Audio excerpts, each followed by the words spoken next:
Oh, well, good morning, good afternoon, good evening, everybody, wherever you happen to be. Welcome, greetings to the third Abolitionist Approach webinar. My name's Alan O'Reilly, and I'm delighted to be your presenter for the evening. In this webinar, Professors Gary Francione and Anna Charlton will be answering your questions about animal ethics and the abolitionist approach to animal rights. We'll first of all say hello to Gary. I hope the day finds you both very well. Hello, Gary. Hello, Anna. Good morning. Good morning. Here. Good morning. It's the first day in 3 days that it hasn't been raining, so I'm happy. That's good.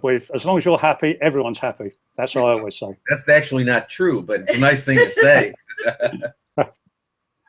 Okay, so what we'll be doing today is we'll be taking your questions as they are asked on the in the chat room, which accompanies this webinar. But just to start Gary and Anna off, we've got a couple that were submitted prior to the webinar on the event page on Facebook. So we'll get them worked up into a nice head of steam with those two first, and then we'll be selecting questions that you submit during the course of the webinar. If previous experience is anything to go by, there'll be far more questions than there is time in the webinar. So apologies to those who don't get their questions answered, but I'll cover that a little bit later on. So Gary and Anna, are you ready to proceed? Yes, we're ready. Okay. So the first question then comes from Laura Wilkinson, and it's quite a short question. Why is reducitarianism speciesist? Well, because it is. No, it is speciesist because if it's wrong for us to use animals as human resources, then we ought to be promoting the abolition of animal use.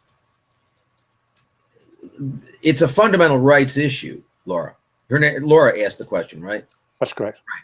Laura, it's a fundamental rights question. Think about it in a human context. If we say, well, you know, racism is wrong, we ought not to act in a racist way. We ought not to exclude people from full membership in the moral and legal community because of skin color, for example. If we agree with that, then we ought to be promoting equality.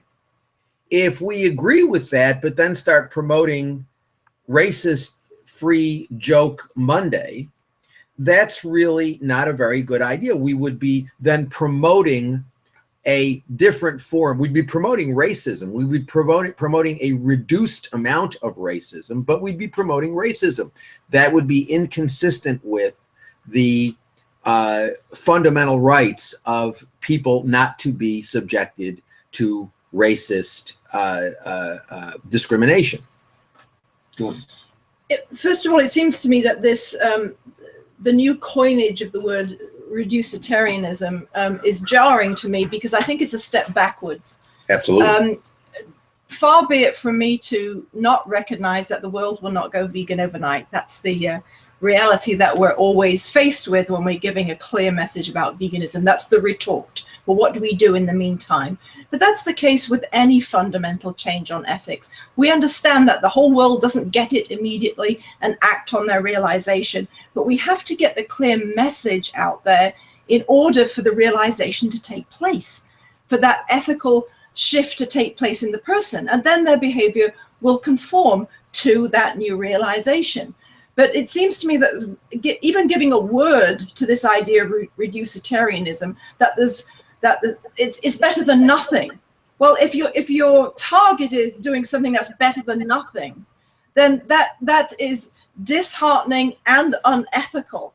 We need to have a clear message. People will always take their time, take their stages, do what they can, need to learn more, need to shift their attitudes and their habits. We all understand that. But their behavior has to take place against the clear message of animal ethics and a non-speciesist message. That's why I'm very disheartened by the amount of energy, money, and sort of sanctimonious self-congratulations that's going into this reducitarian position at the moment. I find it very disheartening, and it needs to be resisted. I mean, also think about it just as a practical matter. If you talk with somebody about veganism as a moral baseline and they're not ready to go vegan immediately, Right. they'll do something else. They'll reduce the amount of animals that they eat, or they'll buy cage-free eggs or crate-free pork, whatever they want to do. They'll take whatever interim steps they want to take.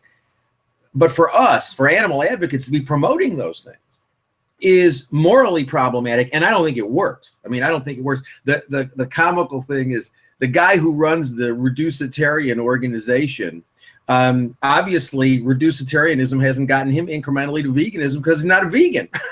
So, I mean, you know, this is just silliness. People are making a good living selling out animal interests, but that's all this is just selling out animal interests. Okay, thank you very much. So the second question comes from Eric Stone, and he asks, what are the ethics relating to what are sometimes referred to as symbiotic, mutually beneficial or spiritual relationships between humans and other animals?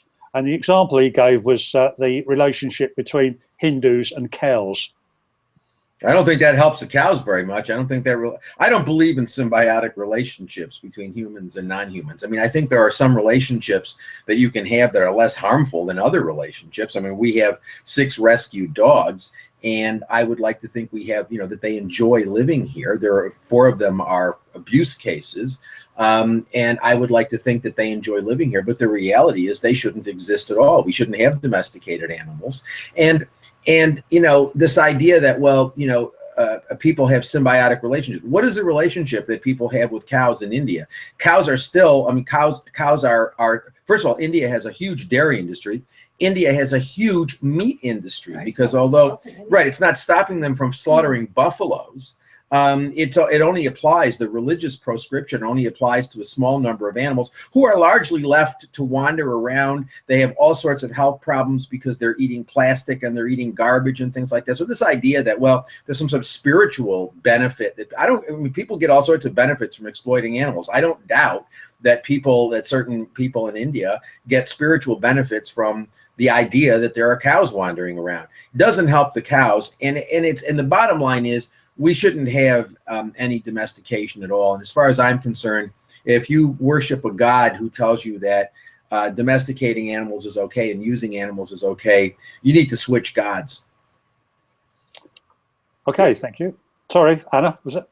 No, I'm saying, I think I'm not going to comment on the Hindu situation because I don't feel qualified to do so, both in terms of the spiritual tradition or the actual situation on the ground as much. But the spiritual symbiotic relationship to me has the echo of, you know, great chains of being and that sort of thing. It's a human construct. It's a human perspective. We've fitted animals into it. They don't have a voice as we do in designing that structure or seeing the way that it plays out. So I'm very suspicious that could ever be to the benefit of an animal. Duncan, come here. Duncan, I'd like to get Duncan to weigh in. Duncan would like to speak. Duncan, come here. There are 5 dogs here, so yes. they may join in at some point. Here's Duncan, who has fans. Duncan gets emails. Duncan gets emails because I've done a few videos with him, and he gets fan mail. Wave to your public. There we go. There we go. But Duncan is an exploited animal. And serious abuse he's actually a very serious abuse case. He was almost dead when they found him. And as much as I love him, we shouldn't have dogs. I mean, I'm happy to give him a home, but I wish I lived in a world in which there were no domesticated animals. Duncan, do you agree? No, I'm having a great time. Well, it's okay, but we're speciesists. Your opinion doesn't matter. Okay, all right, goodbye. All right. Yep, we'll have to invisibilize Duncan from here. Yes, we've just invisibilized him, right. Okay, third question. It's a slightly different topic. Now, this comes from Valentina. How should we explain to other vegan activists that transphobia is a discrimination like heterosexism? What opinion does the abolitionist approach have on this point? Well, a fundamental tenet of the approach is that we reject all discrimination based on irrelevant criteria. So as people's gender, sexuality, or any other related elements of how they see themselves is is not a reason for discrimination. So it seems to me that's an easy one. It goes out the door along with the racism, sexism, misogyny, and everything else. We need to clean that plate and get a better perspective. Only then will animals fit in. If we can't give other humans decent treatment, we're certainly not going to give other animals decent treatment. Absolutely. Okay, thank you. And that's not going to be done incrementally. I'm not going to be worried about, can I deal with trans people in a respectful way that recognizes their rights? That goes out the door, just the same way that the speciesism goes out the door. So no transphobia-free Mondays then? No transphobia-free Mondays. No. Okay, thank you. The next question then comes from Chad, and this is a little bit of an old favorite, really. You often say moral concern must precede learning the illogic of animal exploitation. As muddy as many single-issue campaigns are, don't they help plant the seeds of immoral concern by showing specific scenes of abuse that might give someone moral concern for animals they've never considered? Well, I think there's all sorts of ways to awaken the moral concern that we all have within us. The importance is to be careful about not just taking what we think is the easy hit of getting people's attention and getting people riled up without a framework to see how this could in fact lead to a better situation and how it will impact the person who's gone through a moral awakening in their future lives. I think Gary's written an awful lot on single issue campaigns, and as we've examined their impetus and their effect, I think it's really been shown to be true. Yeah, I mean, we have to do some dog wrangling. The problem with single issue campaigns is they promote animal exploitation. What's this man's name? Chad? Did you say his name was Chad? Yeah. Chad. They promote exploitation because the way they work is you get people together in a coalition. They criticize one thing, but many people in that coalition will be doing all sorts of other things that are morally indistinguishable. And the single issue campaign is designed to target something that is then characterized as worse than everything else. And by implication, that everything else that's going on is better and morally acceptable. So you have these, let's take the foie gras campaign, for example. You have lots of people who say, well, foie gras is really a bad idea, really horrible, terrible, and it is. But it's really no worse than steak or chicken or any of the, or dairy or eggs or any of the other stuff that we eat. And so you get coalitions of people who eat these other products and who think that they're morally better people than the people who eat foie gras. And this sort of promotes the idea that these other foods are morally acceptable. I mean, in 1996, I wrote a book called Rain Without Thunder, in which I talked about single issue campaigns. And I said, if you had a single issue campaign that focused on something and it clearly targeted something explicitly as part of removing a brick from the wall of exploitation with an explicitly abolitionist message, then whether I would do those sorts of campaigns or not, at least I think it's consistent. That's a better way of characterizing it. The problem is I've never seen a single issue campaign that is explicitly targeted ever, not once. That is explicitly targeted, that is presented as, here's something we want to get rid of. And by the way, once we get rid of this, we want to get rid of everything else too, because we don't think we should be eating them, wearing them, using them. We think we should be abolitionists. We think we should be vegans, but we're focusing on this right now. We're going to take this brick out of the wall of exploitation. I've never, ever, ever, ever seen in my entire life, I've been doing this 35 years, I've never seen one single issue campaign that presented the issue in that way. That's the only way that it is acceptable to present a single issue. Anything else is promoting exploitation. Okay, thank you. Next question, it comes from Susie. And she says, I'm not sure if you can help with this question, but I have adopted some unwanted goldfish that now live in my goldfish pond.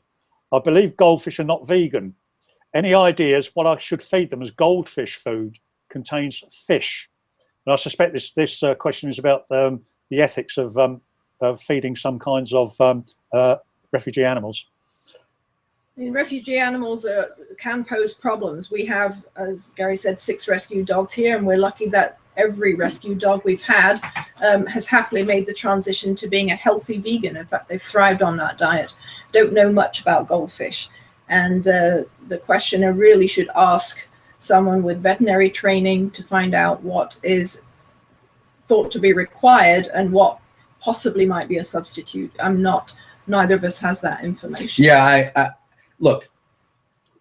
Find the right vet. Yeah, there are vets with progressive, engaged perspectives. We're very lucky to have one who is a tremendous help to us. But you need to find someone who's perhaps going a little bit further than the traditional training.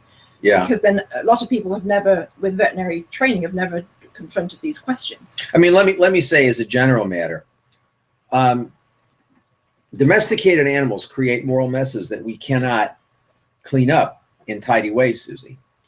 We have many friends who have vegan cats, but there are some cats, males, who will develop crystals in their urinary tracts, under certain circumstances, one of which is if they eat vegan food. Now, I don't know. We don't live with cats. We have been told by some people that they have tried very hard to get their cats to be vegan, and they've been unsuccessful. But we've also been told by many people that they've been successful in getting their cats to be vegan. What do you do? I mean, let's just hypothesize a situation where you have a hypothetical cat who cannot be vegan. What do you do? And the answer is, it all right to feed the cat non-vegan food? The answer is no, it's not all right. But what are you going to do? I mean, what are you going to do? It's wrong to kill the cat. It's also wrong to feed the cat another animal. And so I don't know. I mean, in those situations, I tend to sort of think of those situations, Susie, as lifeboat sorts of situations where it's not justifiable. That is, it's not okay morally to do something, but it might be excusable because we don't really have a choice. Because a situation, we didn't come fresh to the situation. It's not a situation in which in that sort of situation with the hypothetical cat who can't be vegan, nothing you do is morally good. I mean, everything, any option is problematic. I've had animal people tell me, well, the right solution to that is you kill the cat. That presents an issue, or you throw the cat out and you let the cat fend for herself or himself. And the answer is, well, that's not, that has moral implications. I mean, nothing you do is going to be okay.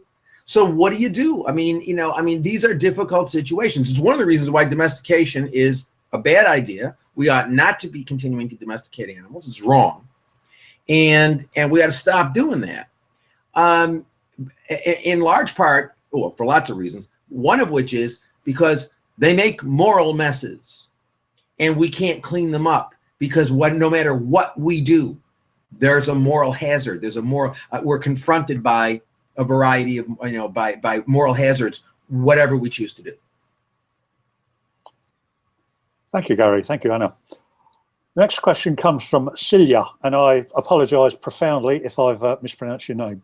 If animals have to achieve the legal rights of humans, which type of legal rights level should they have? For example, similar to a 2-year-old human with legal guardian? Well,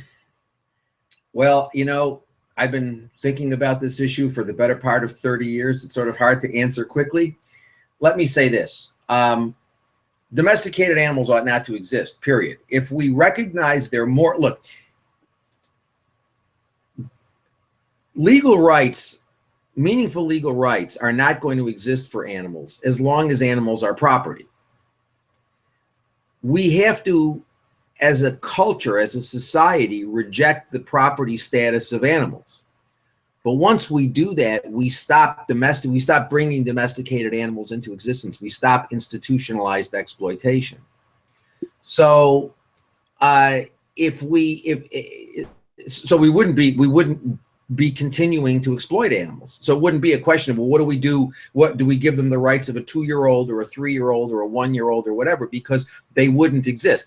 It would be conceivable. Let's just assume hypothetically that tomorrow morning we woke up and a large number of us accepted the idea that it was wrong to treat animals as property. Well, we would all stop eating them, wearing them, and using them.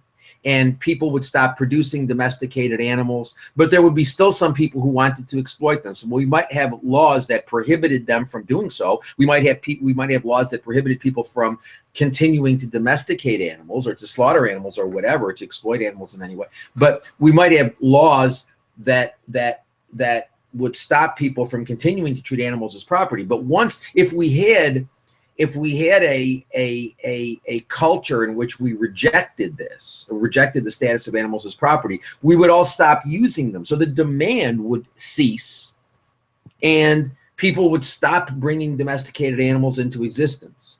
The law is never going to be a solution to the problem. I think it also is if we ever respected the one legal right that underpins the abolitionist approach to this whole question, which is the right not to be property, then that would dismantle all the mechanisms and institutions of animal use, and we would be left with very, very different relationships. The problem about using elements of the present legal system and the way that we presently protect humans and seeing what would apply to animals is that we protect children as future full right holders, full participants in human society. That is, we give them the benefit of the doubt, even though they're not able to function as full participants and deal with social contracts and all those complicated issues that underlie the human rights structure. But we can't just pick and choose and see what would apply to a domesticated animal. It doesn't fit. So we really need to change our approach and then think about how are we going to protect the animal refugees, which is how I view the animals that live with us, as we're recalibrating our relationships with animals. But the idea, I think, is that we should have a very, very arm's length relationship with free roaming animals and not think about how human structures of rights could protect animals who are enmeshed in the institutions of animal use. That just doesn't work. I mean, if we respected animals' rights, if we respected the right of animals not to be human resources, we wouldn't have domesticated animals. The only animals that would exist would be the animals that are non-domesticated, wild animals, free roaming animals, whatever you want to call them. And I think we just should leave them alone, by and large. I mean, the history of humans trying to improve on, on nature, it's a pretty bad history. And so I just say leave them alone. Let them, let them, live by themselves and just leave them alone. Okay, thank you. Next question. This one's from Doris. Living a vegan lifestyle and by just having a strong and positive presence in our community has brought people to us. Could you talk about some of the things we could do as outreach in our daily lives to bring awareness to the ethical reasons for veganism? I think that's a wonderful point that Doris has made, is just that being a well-informed person who is thriving as a vegan and is presenting a good face to the people who are interested and become increasingly interested because of Doris's work in her community. Just being a vegan in those circumstances, I think, is very attractive to other people because, as we've discussed, the moral impulse concerning animals is deep within most of us. It comes out in rather tangled ways and rather perverse ways sometimes. But I think many, many people that we encounter have that spark, that they're interested. They know that our relationship with animals poses serious questions, and many people are already uncomfortable.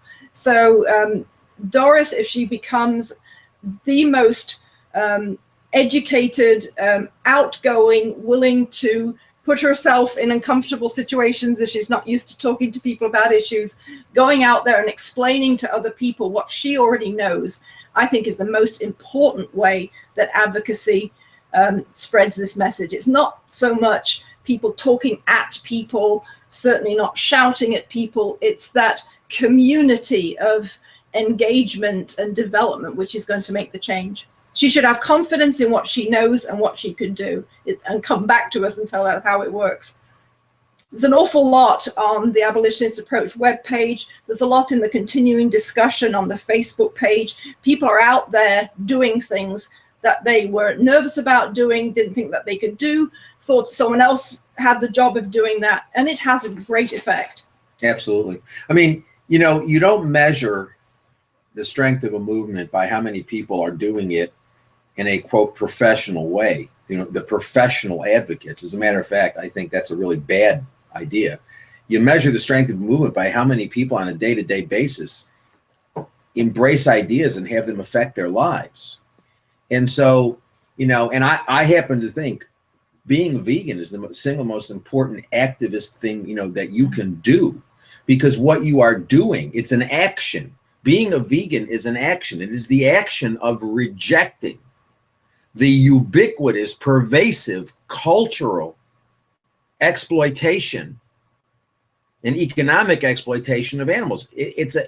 You're making a statement. It's an action in which you're making a statement and you're rejecting a big chunk of your culture. And I think the more of us do that, because I actually think that many, as Anna mentioned, many people are very uncomfortable about exploiting animals. One of the things that's really sad is people are really uncomfortable, and rather than explaining to people that veganism is a moral baseline, they ought to go vegan. You've got a movement out there that is bringing in a huge amount of money, selling people the idea that they can continue to exploit animals as long as they reduce exploitation, or they buy cage-free eggs or crate-free pork or this or happy that, you know, happy milk and all this nonsense. And so that's, you know, that's what the animal movement, the organized animal movement right now is basically one huge sellout. It's basically a bunch of charities whose primary purpose is to make people feel comfortable about continuing to exploit animals. This is a very bad idea. What we need to be doing is getting out there and saying, you care about animals? You think animals matter? Yeah, I do. Then stop eating them, wearing them, and using them. And let me explain to you how you can do that. It's really easy. But if you really believe that animals matter, you don't have a choice. If animals matter morally, if they are not things, it's a binary world. They either are things or they matter morally. If they matter morally, you can't eat them, wear them, or use them. It's that simple. The only way you can eat them, wear them, and use them, exploit them in the ways that we do, is if you assume that they're things. Well, then you deny their moral status. And so this is really not rocket science. It can be explained to people. And I think that we need to explain it to people. And unfortunately, we're always up against we're always having to counter the corporate animal movement of all of these charities that are basically telling people, oh, you don't have to stop, just go reducitarian. You know, pay $500 and come to our conference on reducitarianism, or buy cage-free eggs from Walmart, or buy crate-free pork from Sainsbury's, or whatever. And I think we need to reject that. But the most important thing you can do, if you want to be an activist for animals, most important piece of activism, most important activist thing that you can do is go vegan, and then try to help everybody you can see why that's the only rational response to the recognition that animals matter morally. Thank you. Next question comes from Turkey Vegans. If you had to give one specific characteristic of an abolitionist, what would that be? In other words, in one sentence, who is an abolitionist? This, I think, is coming from my friends. As I understand it, Gulice was having a, let me just tell you, the Turkey, if in fact these are the same people, then great. If not, let me tell you about some other vegans I know from Turkey. They have a weekly event. The abolitionists in Istanbul have a weekly event where what they do is they have a dinner. They all bring food. They make vegan food. They bring it, and they have they invite people who are interested in veganism to come and eat vegan food and talk with them about veganism. Now, I happen to think that is one of the hands down most effective things you could possibly do. So, and I believe that when we announced the webinar, Gulache, who with FA and some other people run the who sort of motivate the abolitionist group in Istanbul, they said, well, we're going to be having one of our get-togethers, so we'll have a screen set up, and people will be able to participate and listen, and we can all talk about the things that are said. And I think that's a great idea. I mean, whether we're there with them on the screen or not, I think what they're doing in Istanbul is terrific. Absolutely fantastic advocacy. To answer the question, what characteristic? There are 6 characteristics. There are 6 characteristics. I mean, the abolitionist approach is basically a way of looking at animal ethics. It's a way of looking at animal ethics that says, well, you recognize that animals have moral status, which means they have the right not to be used or treated as things, that we don't promote welfare reform or single issue campaigns, that we promote veganism as a moral baseline. Very important.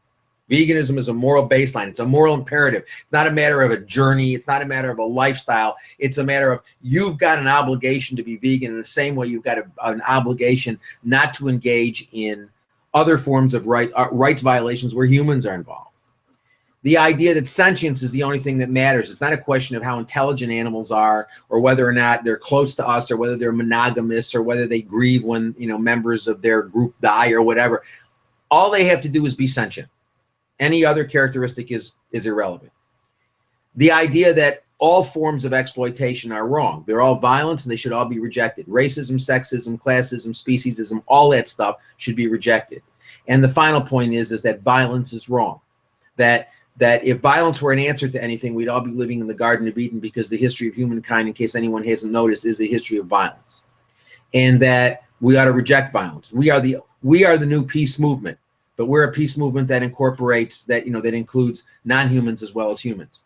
So I know that will not satisfy my Turkish comrades, because they'll say, well, what's the one characteristic? And the answer is there isn't one characteristic.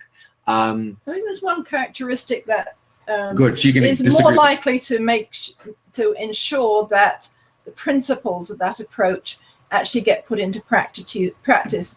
And that's probably what I would characterize as moral fortitude, in that this isn't a time when generally we're encouraged to think long and hard and consistently about issues. We bounce around with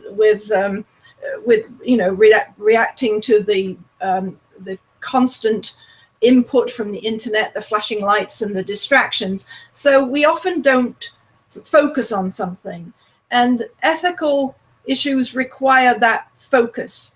We need some moral backbone, we need some seriousness, we need some courage. And that doesn't mean that we're up on the ramparts all the time. It's having the courage of your convictions, and that's something that may put you out of step with your family, your social circumstances or whatever. But we certainly need that. And Doris was talking about what steps she can take in her community to be a good advocate. We might all need to take a step out of our comfort zone to talk to people and explain this and present this in ways that might make us squirm a little bit. But we're not going to die through that squirming. The more we do it, the easier it gets. We need to educate ourselves so that we go out comfortably sure of the points that we're going to present, and we're going to need to keep doing it. Even if someone makes fun of you or says no or something, you won't die. You'll go to the next person and do it again. But we need consistency and moral fortitude. That's a good way to put it. Because all other things all other ethical elements rest on that. If you don't have the courage of your convictions, then you won't hold on to them. And this is a waste of time. You know, I mean, we frequently hear from people, well, you know, I've lost my friends are not comfortable with my being vegan. Well, you know, that's like, I mean, imagine, you know, slot in some element there. My friends aren't happy now that I'm not a racist. Yeah, exactly. Okay, exactly. find new friends. I have friends who are homophobic, and you know, now that I'm no longer homophobic, they're not happy with me. Well, you know, the question is, how seriously do you take your rejection of homophobia? How seriously do you take your rejection of sexism or racism?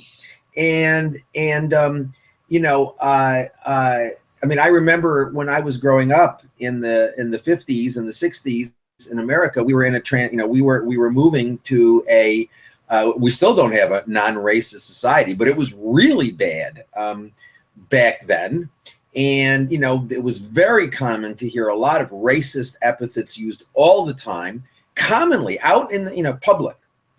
And I remember having arguments with my friends when I was a kid. You know, at some point you have to take a stand and say, you know what, I don't want to hear that sort of talk, or I don't want, you know, I don't want to, I'm not happy. We're walking down the street and a black kid passes us and you say something that's racist. I'm not happy about that. And I'm not, you know, I don't want to associate with you anymore. And at some point in time, you just got to decide what's important to you. You know, does morality matter to you or not? If it doesn't, then join the club, I guess. There's a lot of people that, you know, for whom morality doesn't matter, but there are a lot of people for whom morality does matter, thankfully. And I think, you just need to, you know, it's an existential thing. You need to decide who you are. But I think moral fortitude is a good way of putting that, because, you know, this idea that, well, you know, I'd like to go vegan, but I can't find a substitute for vegan cheese. And the answer is, oh, stop, will you please? You know, if you take it seriously, you know, if you take this seriously, your inability to find something that you think is a good substitute vegan cheese is, you know, it's not going to stand in a way.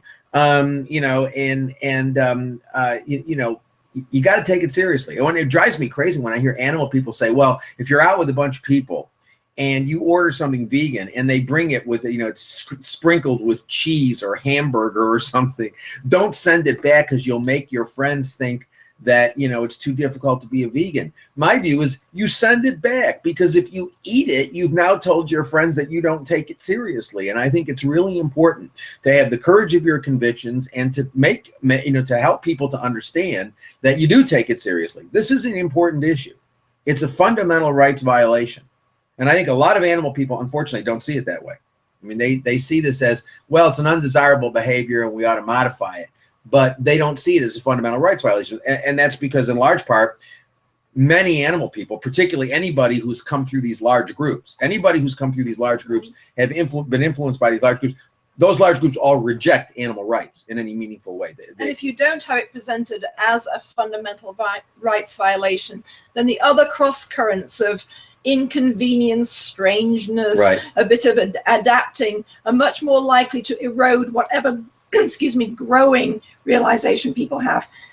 Excuse me. So you need to be the person with the clear message. If you've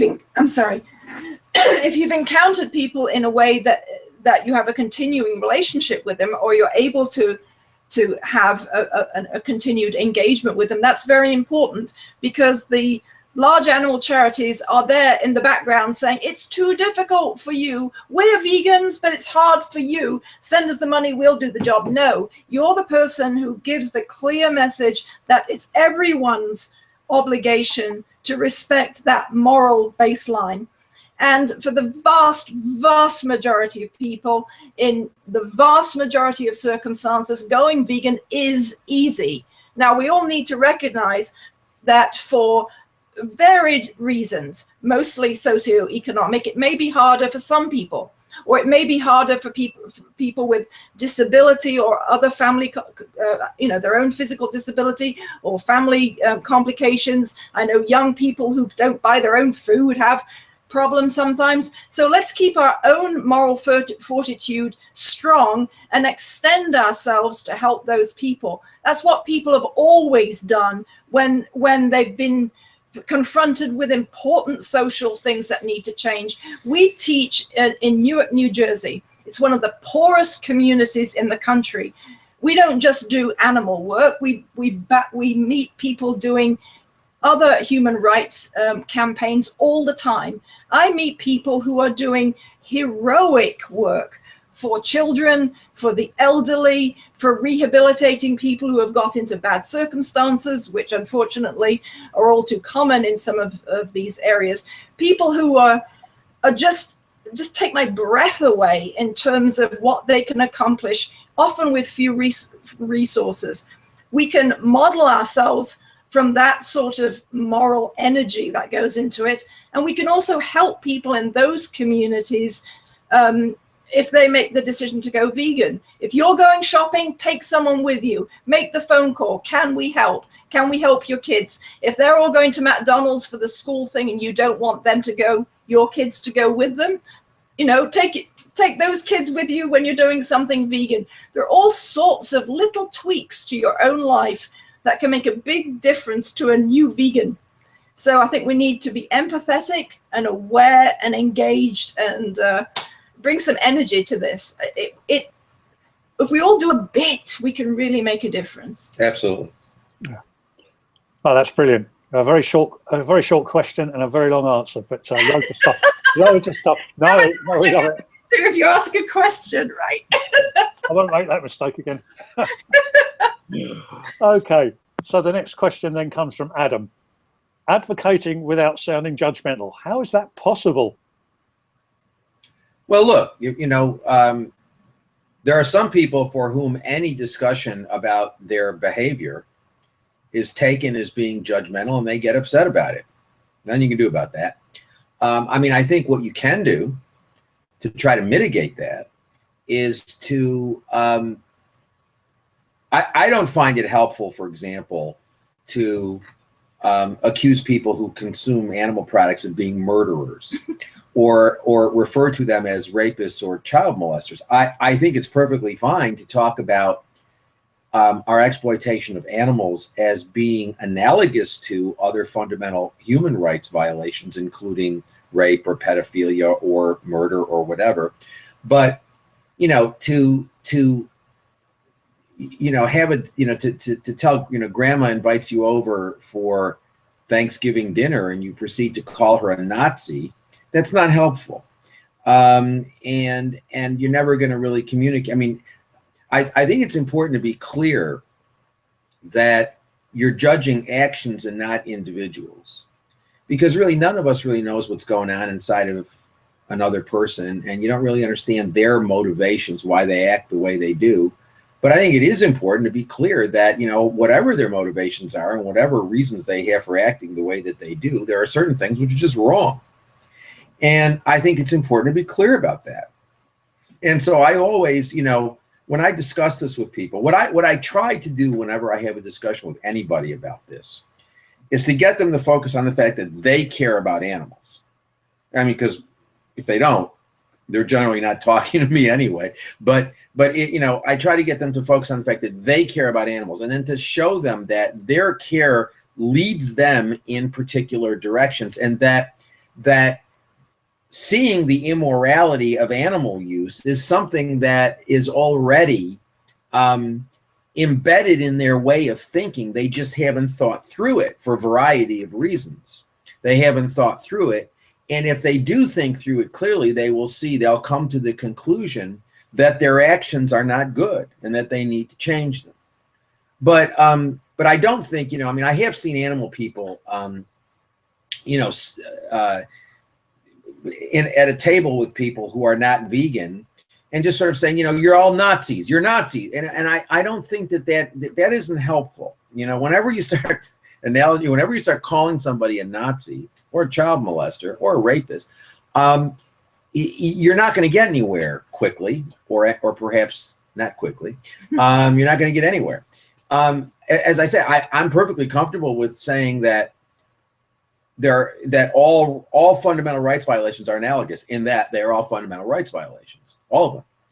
And you can say, well, slavery is, slavery was a fundamental rights violation. It treated humans as property. It is analogous to treating non-humans as property. Is it the same thing? That's not the exact same thing. No, because it's not the exact same thing, but it's analogous, and it's a rights violation, a fundamental rights violation, because it basically slavery, human slavery, chattel slavery, because there are different forms of slavery, but chattel slavery treated humans as things, as property, having no inherent or intrinsic moral value, having only extrinsic or external value. And similarly, with animals as property, it's the same thing. You deny their moral value, or the institution of animal property denies their moral value. And so I think it's perfectly fine to make that, to explain these sorts of things to people, but I don't think it's helpful to call them names. And I think it's always important to be really clear with people that you're not judging them. You're making a comment, you're judging their actions, but then following up with pointing out that what they already believe should lead them to see that their actions are problematic. It's not a question of you're sort of telling them something that in certain ways they don't know. They do know these things.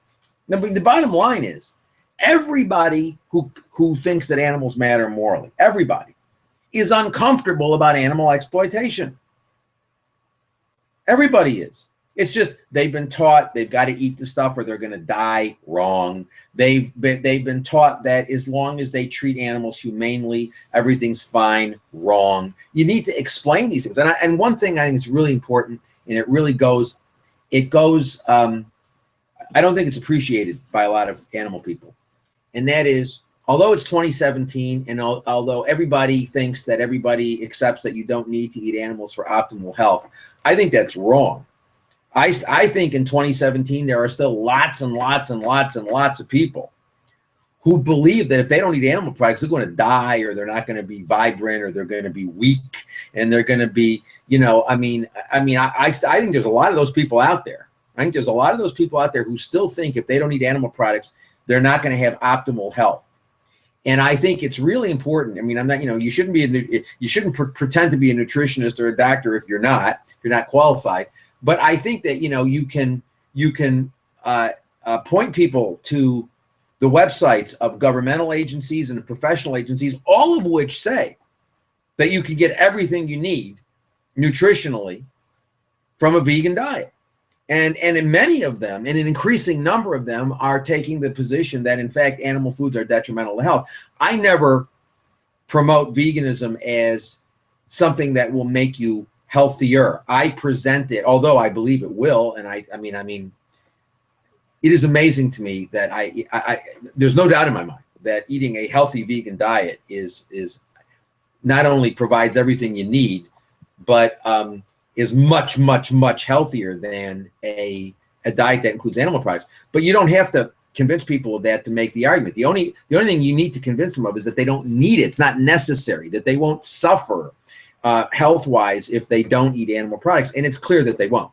And nobody says that they will. I mean, look at the websites of the United States Department of Agriculture, the National Health Service in Britain, the American Dietetic Association, the British Dietetic Association, the Australian Dietetic. I mean, whatever group you're looking at, they all basically say that you can be perfectly healthy eating plants only.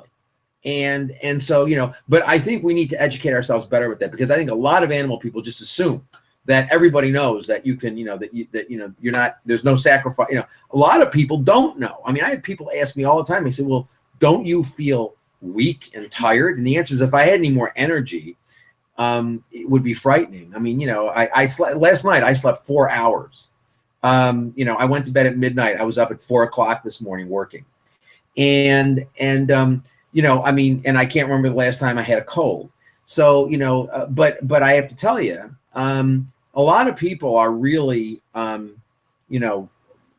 amazingly, we are, think about it. We live in, I don't know, people are listening to this all over the world, but most of us live in societies in which, we're being constantly bombarded with advertising.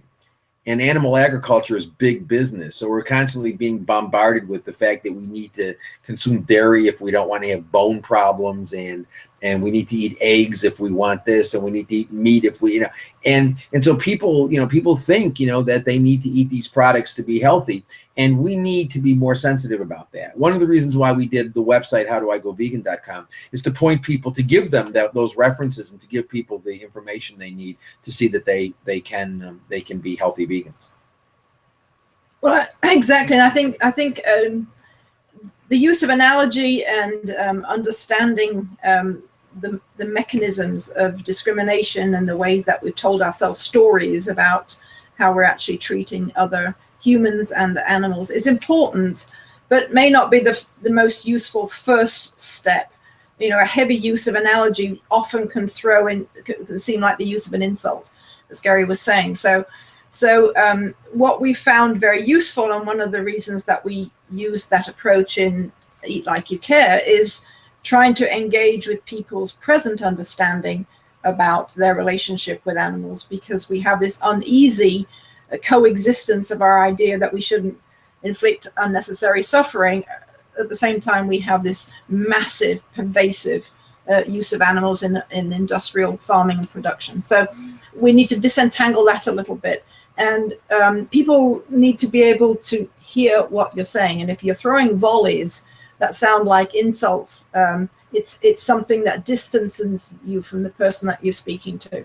I think there's different and better ways to keep the conversation going. Well, one thing I wanted to add, because it's sort of a related issue, and that is, how do you talk to your, we get a lot of questions all the time, how to deal with family members and, parents, example. And I think it's really important to understand something. In the society in which we live, Western society is a general matter, and it may be true of other societies as well, I just don't know enough about them. But in Western societies and culture, it is generally the fact that, or generally the pattern is, parents and older siblings teach children and younger siblings about morality.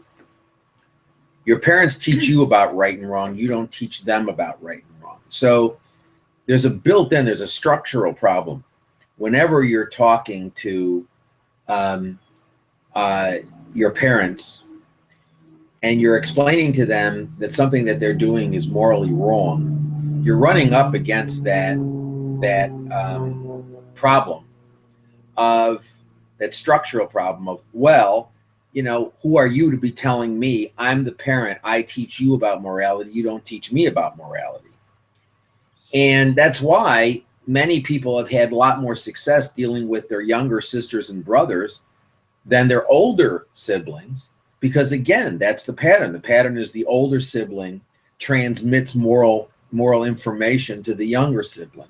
So you'll have more success with your younger siblings than you will with your older siblings, because that's the pattern. I mean, these are sociological patterns, and so don't be frustrated. I mean, if I had a penny for every time someone has said, I talk to my parents about this all the time, and they understand, but it doesn't really change their behavior. And in certain ways, you have to understand there's really there's no pattern of that in our, that generally doesn't work in our culture. They teach us about right and wrong. For a child to go to the parent and say, something you're doing is not only wrong, but really wrong. You're doing something which is really, really wrong. That pattern is not something that exists very much. So I think people have to understand when they're, every conversations about veganism are like snowflakes. Everyone is different. But I think that one can say as a general matter that when you're dealing with your parents, you got to be aware of that dynamic. Because if you're not aware of the dynamic, you're going to get frustrated. You're going to think, why are they not listening to me? And the answer is they're listening. They don't know how to interpret it or understand it. And you're actually doing something which is inconsistent with the prevailing model of the parent-child relationship.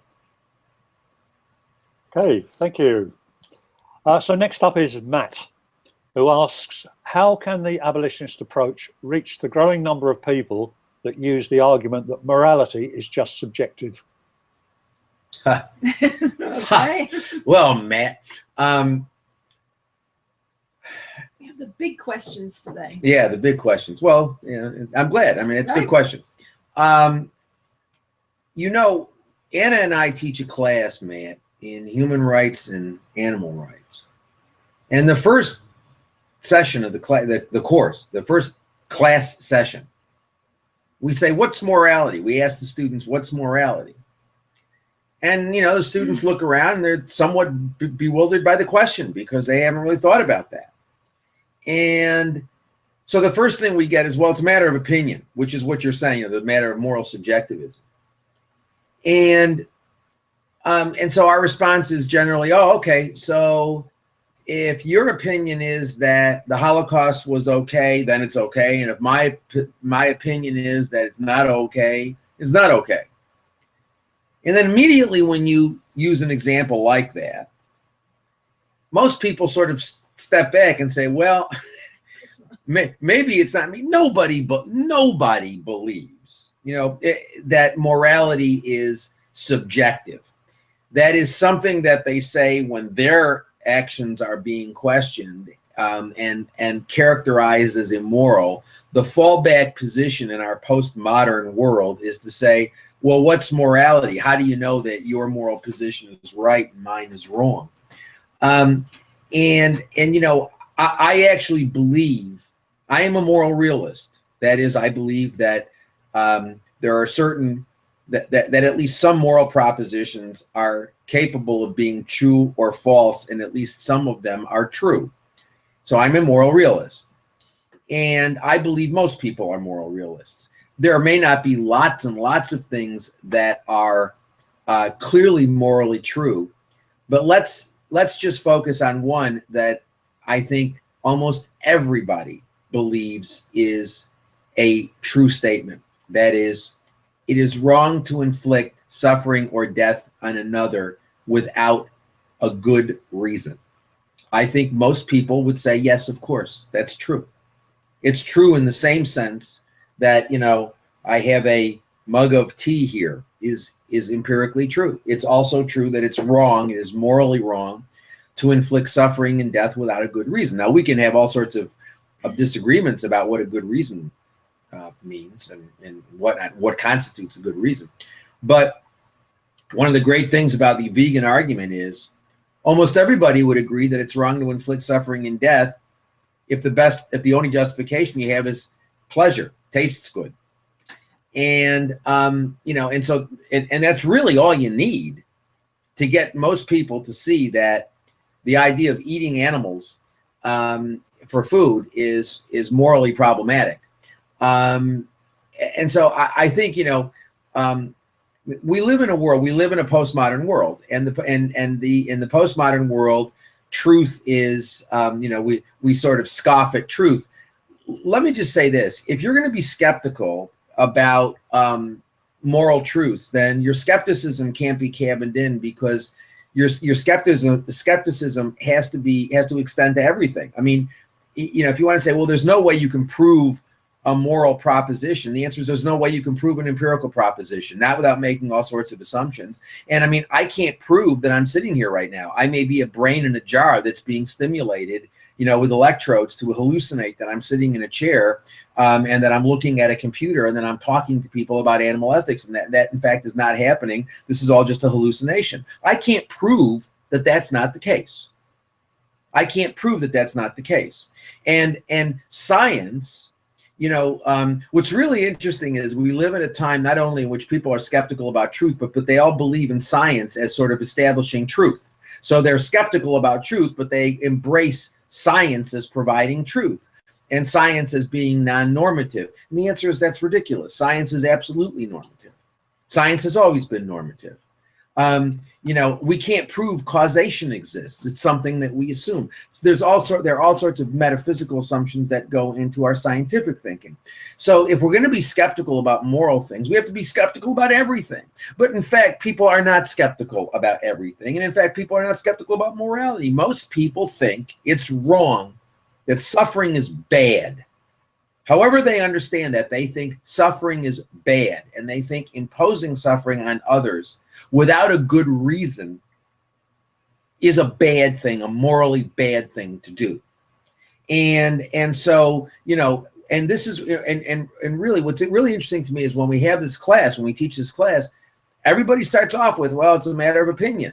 And in a matter of 15 minutes, they see, no, that's not true. And that they don't really believe that. Because if you believe that, then if you think torturing a small child is a good idea, then it's a good idea. And if I think it's a bad idea, it's a bad idea. So it's neither bad nor good. It's just whatever you think. Nobody believes that. Nobody really believes that. It's sort of like plants being sentient. I was about to say that. You know, I was about to say that. You know, I'm sure that anyone who's ever had many conversations, or even just 2 or 3 conversations about the animal issue, has suddenly been thrown into this world where we're not sure of anything. We're not sure of any fact, any reality.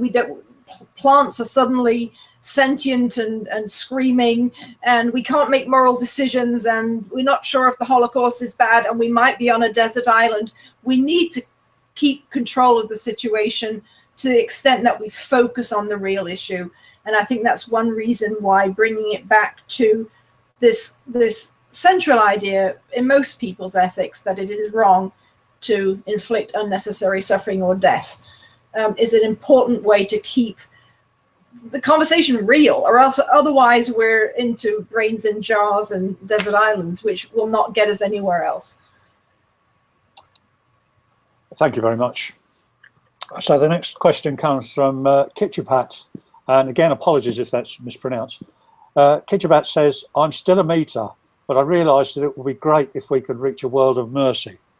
But he's concerned about harvest deaths and the number of animals that may be killed if we need to grow more plants to feed vegans. So I'll just read the question here. Some people claim that being vegan means we have to grow more plants that will kill more life in the soil. Is that true? If it is, does it matter? And if it is true, how could we resolve it? So to the beginning of the question, Alan, were you saying that the question was still a meat eater? Yes, he is still a meat eater. Okay, all right. Well, first of all, we'll get on to the First of all, we should make judgments about him being a bad person. You are a bad person. Only kidding. Yeah. I'm only kidding. I think he really needs to ask the question about why the animals who might be hurt in crop production are bothering him, but the meat that is on his plate is not bothering him enough to stop eating it. Again, I think that's this phenomenon of, it's a distraction. I think is that we've got a situation where the questioner is asking somebody to kill that cow, pig, sheep on his behalf and put it on his plate for dinner. So let's focus on that one. There are all sorts of incidental harms in the world. That's something that he's asking a producer to do for him. That's his moral decision. That's his demand. And something is following from that demand that he's making. So we can focus on that one. Then we can also, if I've got a person who doesn't want to eat meat and doesn't want to make animals part of the food that gets to his plate, then that person is going to say, wait a minute, I'm also concerned about the incidental deaths, which we all know happen in food production, including in plant crop growth. Then you come to that problem with a different perspective, and we're much more likely to choose and develop means of plant production that are more careful, that are more respectful of the animals that we have an arm's length relationship with. The other point that we've made so many times, because of the conversion ratio, it takes many pounds of plants to create a pound of animal protein, the dead body on your plate. We would actually have to grow fewer crops to provide a healthy, wholesome vegan diet for the world than we do presently now, when we're bypassing the energy through an animal life for it to get dead on your plate. So let's understand the science of this, and then let's apply a good vegan ethic to it. Yeah, if we all were vegans, we'd actually have fewer acres under cultivation than we presently have. And we grow a lot more plants than we need for our own. We grow many more, in the United States alone, we grow enough crops. We could feed 800 million people. I think the number is 796 million people. So almost 800 million people. If people consume those plants directly, but we feed them to animals that we slaughter. So many fewer people can eat. If the world were vegan, there would be no human starvation. I mean, there would still be a problem with the politics of food distribution. So there would still be, politicians and tyrants and despots and regular politicians who were doing bad things to stop food from being distributed. But as far as the quantity of food produced, we could feed the world. And so there'd be many fewer acres under cultivation. But there's another issue that his question raises. And that is, we all recognize that there's a difference between intended harm and direct harm and unintentional and unintended harm. We all recognize there's a difference between my murdering 10 people, my going and shooting them, and my building a road where I know that people are going to get in accidents, because that's what happens when people drive cars. They get in accidents. So when we build a road, we know that, let's assume that we get an actuarial, and the actuarial says, well, 10 people are going to die on this road. We don't say that that's the same as killing those 10 people. We recognize that there's a difference between direct and intended harm and unintentional and unintended harm. I mean, everything we do has consequences. We buy things. Those things are manufactured by people. A certain number of people who are injured in industrial accidents every year. Some of them are killed. So, but we don't think of ourselves as, we ought to probably consume a lot less than we do, because the more we consume, the more indirect harm we cause to the planet. Okay, to humans and non-humans and the earth itself. So we ought to consume a lot less. But what's really important is to recognize that there's a big difference, and we all recognize this. As Anna says, this is like something we all recognize until somebody suggests, go vegan, and say, well, but there's a problem with incidental harm. And the answer is, well, but there's a problem. I mean, this is not just in the animal context. This is in every single context in which you can possibly imagine. Everything we do causes incidental harm. So therefore, we don't see a difference between incidental harm and murder. The answer is, of course we do. Of course we do. We need to see it here. And so, and as Anna mentioned, if you go vegan, if we were all vegans, if 10 of us got together and we decided we were going to live communally, the first thing we would probably do is we would start thinking about, how do we grow crops without incidentally killing animals? So, and there are ways, I've been learning more about this. There are ways of growing food that actually don't involve you having to dig. You put the bed, there are ways of growing food that would really minimize any sort of impact on any living being. And we would care about those things more if we were vegans for reasons of nonviolence and for fundamental rights. We would be looking at these situations differently.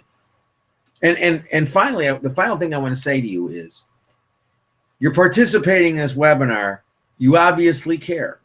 If you weren't, you'd be doing something else with your Saturday. So the fact that you are attending this webinar indicates to me that you recognize that animals matter morally.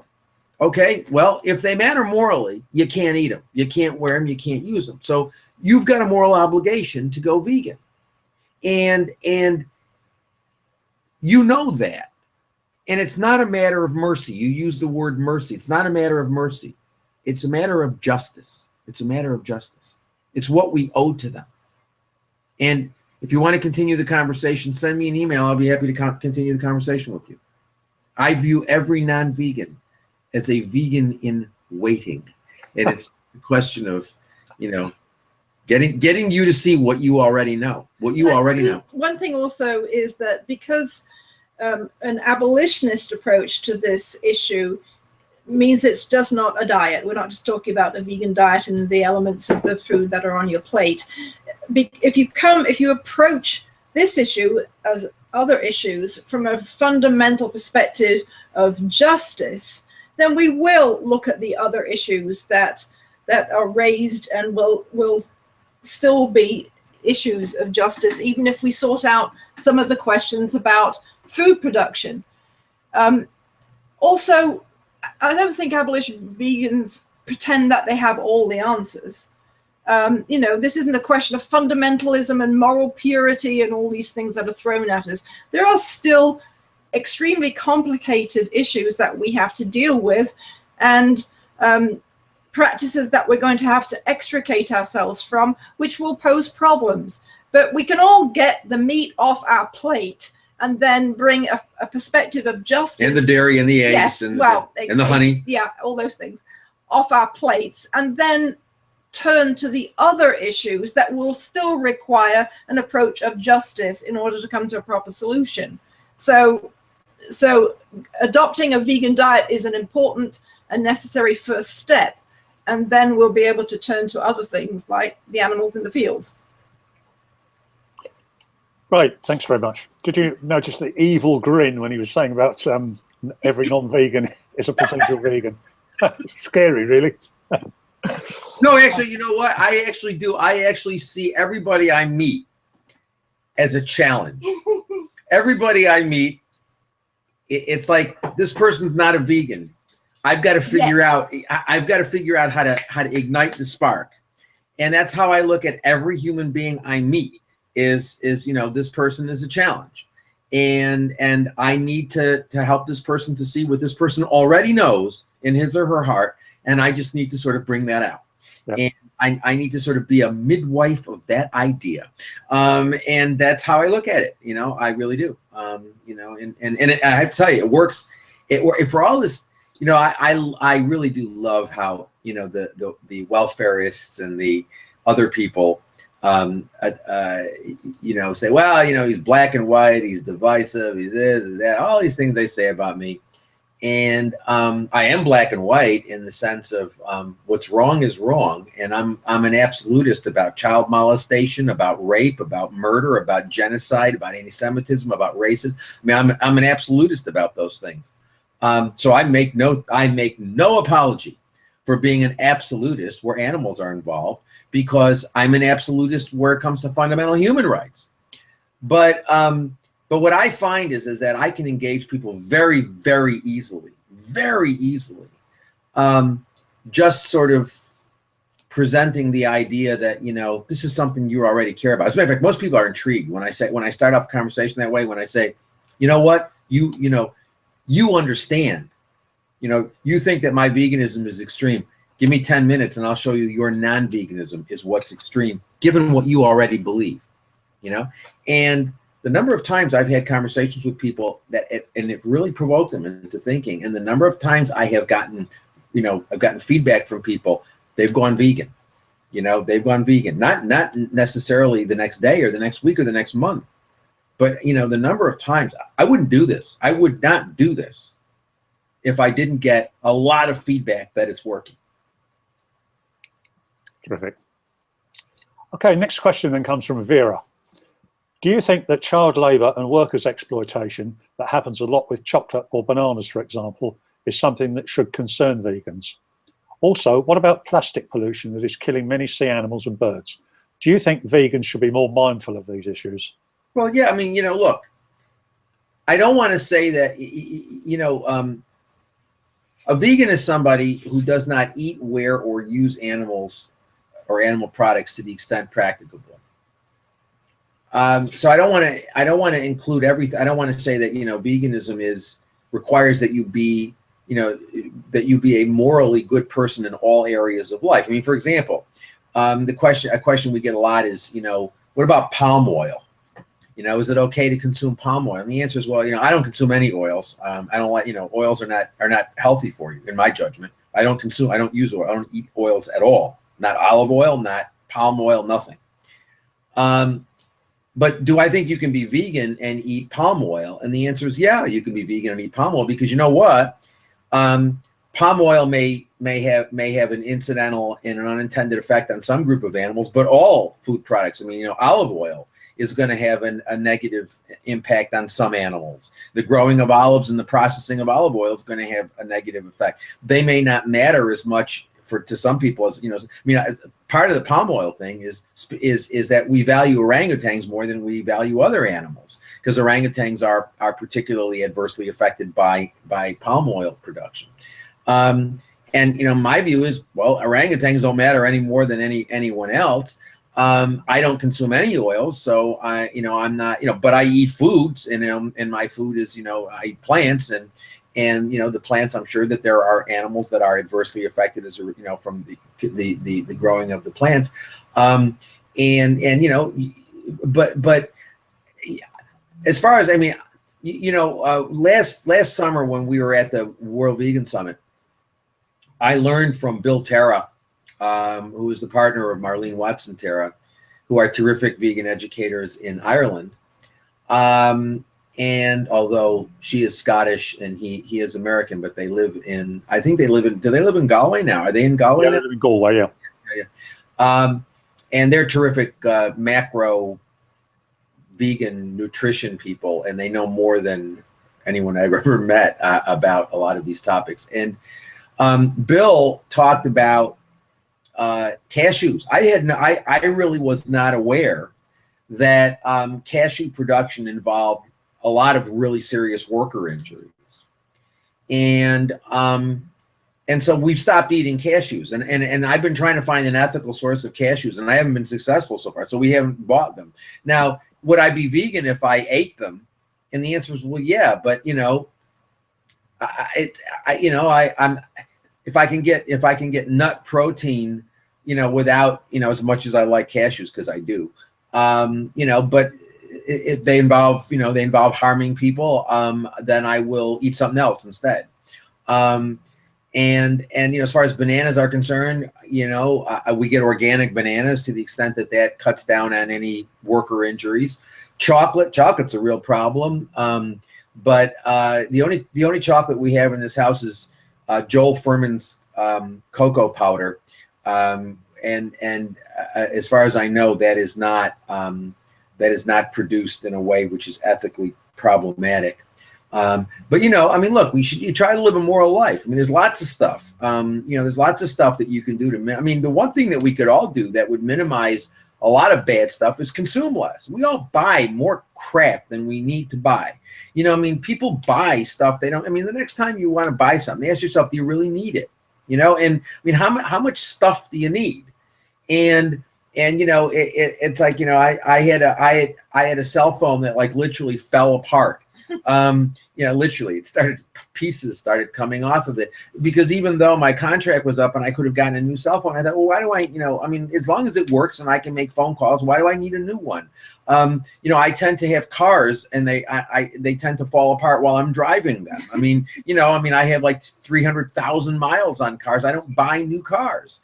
And you know, and I tend to, you know, my view is like consume as little as possible.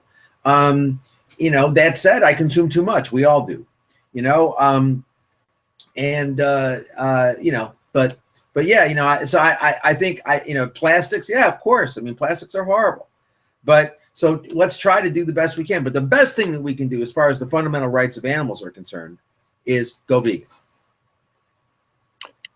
Thank you. Next question from Pamela. What would you say to people who claim that vegan activism, particularly those with higher profiles, is dominated by white males, which is somewhat ironic since I think 80% of vegans are female? Well, you know, the large groups, because they're corporations, and corporations tend to follow the same model, have certainly provided employment for more white males than a disproportionate number of white males. That said, in the United States, some of the older animal organizations were actually founded by women. So yeah, Helen Jones founded. Women have had an important. Alice Harrington. voice in the movement, even if it's been the more welfarist aspects of it. There have always been a significant female presence. One of the great things is that we don't need to follow this model anymore. This is set up with a bit of software and a bit of organization, and people can talk to each other. So other voices now have an opportunity to be heard. So it's a different way to democratize the movement and bring diversity to the movement, and with everyone doing their part. So this is something we need to be aware of. But I think if we really disengaged ourselves from this hierarchical view of how the animal issue should be approached, which usually means not me, that one person is the CEO of something, of an organization. Can we stop incorporating organizations in the vast majority of situations? We don't need any more. We need individuals, not sending their $15 into a central organization who will do the activism for you. We need individuals taking the responsibility and following through on it to be activists themselves. Then everyone has a voice, everyone has an opportunity. There will always be socioeconomic barriers. There will always be opportunity barriers, because that's cuts across society. But a more democratic, engaged movement will attract and encourage a diversity of voices. So everyone has something to contribute. We all benefit from listening to each other, encouraging each other, and learning from each other. We can transform this movement. We don't have to accept the way it's been, because heaven knows that hasn't been terribly successful. We need to change it, and we can change it in a way that reflects the participants of the movement. Yeah, I mean, and when I wrote Rain Without Thunder in 1996, everybody got really pissed off with me. And although I had been basically a speaker at almost every animal conference that existed, I spent my life going from one conference to another. I got cut off. I got cut off immediately. People didn't like the book. I thought it was a really good book. They disagreed. And so people got really upset with me, and I stopped being invited to conferences, and my work basically was focused on writing and doing university-oriented, college-oriented sorts of things. And then in 2005, and I'm not a technical guy, as you know, Alan, as you know well, I'm not a technically talented or sophisticated person. And I was not online, and I avoided that sort of stuff because I didn't really, I didn't like it, and I didn't understand it, and it confused me, so I just avoided it. And it was a guy named Randy Sandberg, who at the time was with Apple, pestered the hell out of me and basically told me I needed to go online because that was the only way I could have a voice amongst the emerging people who were interested in animal stuff, because that's how they all communicated, was online. And I eventually had I made an agreement with Randy. I would generate content, and Randy would handle all the technical stuff. And that's what he did. He did it really well. And we started the Abolitionist Approach website, and it mushroomed like crazy immediately. I mean, almost immediately, it just caught on. And it's now become a phenomenon. We have abolitionists in every country. I mean, and the beauty of it is no organization, right, no donations. There's never been one call for money. It's all been people in different countries who say, yeah, these ideas are right, and I want to promote them. and then it's my individual responsibility to do everything I can in my life, in my sphere of influence. I don't care if anyone, I'm never going to be I'm not talking about me, I'm talking about each individual. You don't have to be the head of organization. Your name doesn't have to be known outside your normal sphere of colleagues and family and sphere of influence, but you're having that influence because you're an abolitionist vegan being active in your own community. And that's what's important. I do want to say something about the phenomenon, which I think is very dangerous, of identity politics. This idea that,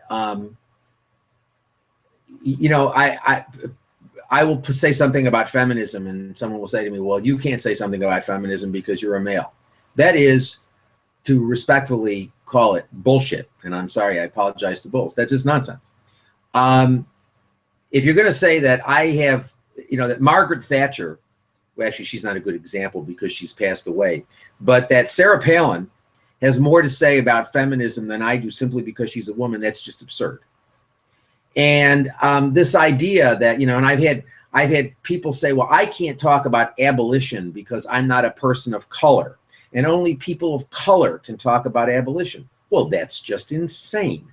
First of all, abolition has been used in a variety of different contexts, from capital punishment to child labor, et cetera, number one. Number two, slavery has existed in many forms for thousands and thousands of years and hasn't always been race-based. As a matter of fact, if you look at all of the slavery that has ever existed, I would imagine that only a very small portion of it has been race-based. So this idea that, you know, that only women can talk about feminism, only people of color can talk about abolition, that's just nonsense. We ought to stop all of this essentialism, all of this identity politics, because actually identity politics is really, I think, having a detrimental effect, not just in the animal movement, but in society generally. The idea that we no longer evaluate things on the merits of the statement, but that we have to look to the speaker. The truth or the falsity is related to the speaker. That's just wrong. And, you know, I was giving a talk in Canada a few months, I guess last fall, and some woman asked me why I wasn't ceding my place to a person of color. And I said, well, I'm not stopping any people of color from talking. They've got all sorts of websites. They have all sorts of, you know, they go around to conferences, they talk. I'm not stopping anybody. I mean, they can't, I can't stop anybody. I'm a university professor. I don't employ anybody. I don't have power over anybody.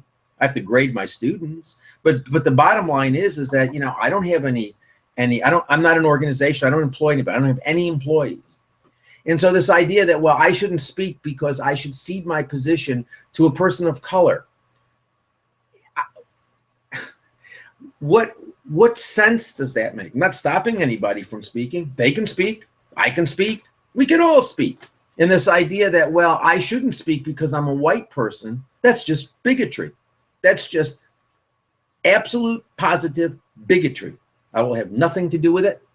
I think we ought to call it out as bigotry, and it is. It's bigotry. Secondly, issues of justice really require every voice. Absolutely.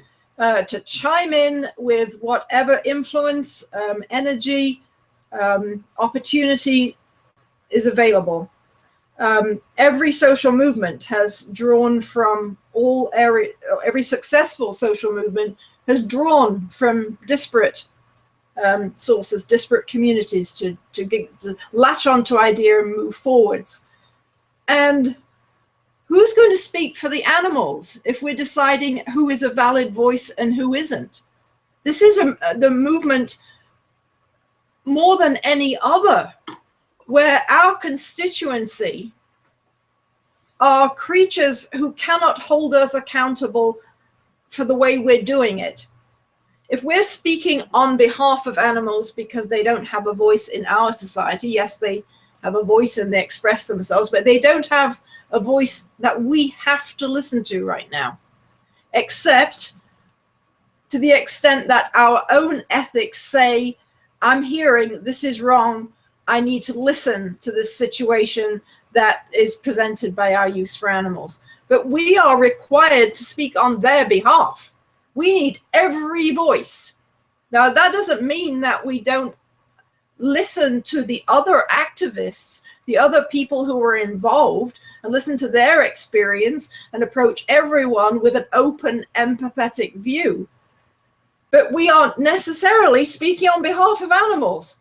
So let's all join together. There is a richness and a diversity that can come to that approach. It should be richer and more diverse. But we need every voice on this issue. And this idea, and the idea that when we disagree with people, I mean, I understand that when you disagree with people and they can't answer you substantively, they'll say silly things. I understand that. But it is disturbing to me when, for example, a person of color promotes a position that rejects veganism as a moral baseline, and you comment on that. You say, I disagree with your position because you say veganism isn't a moral baseline, and I disagree with you. And then they have to respond, well, that's an example of white fragility. Now, that is nonsense. It's not a matter of white fragility. It's a matter of you're promoting a position that I regard as speciesist that you can't justify, and I'm going to call you on it. You have nothing to say, so you're going to engage in bigotry.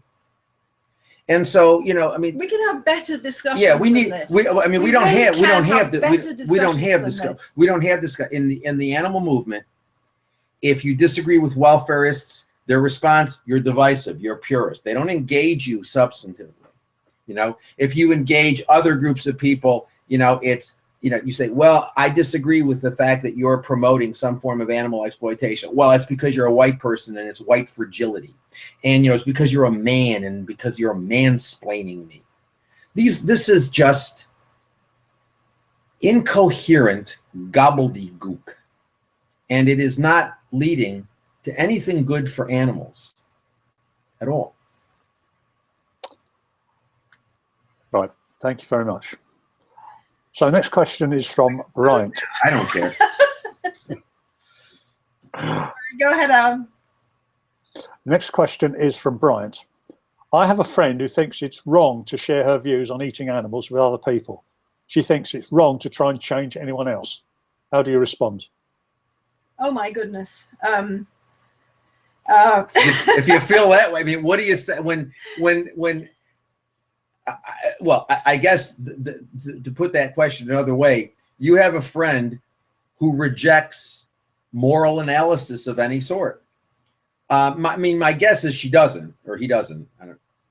That person doesn't reject moral analysis. They just reject it where animals are concerned. Right. Because I would suspect that if somebody said, I think we ought to round up this group of people and execute them all, or exterminate them all, that that his friend would say, gee, that's a really bad idea, and you ought not to promote that sort of idea.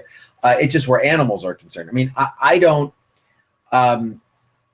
That's sort of related to the idea of what do you say to people who say that there's no moral right or wrong, and the answer is nobody really believes that. Everybody's a moral realist on some level, and so my guess is that this person, to the extent that they feel reluctant to engage in moral discourse, it's about animals and not about humans. And what's the difference? I mean, if in fact this person really doesn't ever talk about morality, I've never met such a person in my life, so I'm not exactly sure. And if this person really believes that any sort of moral critique is not appropriate, then who asked this question? What was the person's name? Brian. Brian, if your friend really believes that any form of moral analysis is inappropriate, I would be very careful. Oh.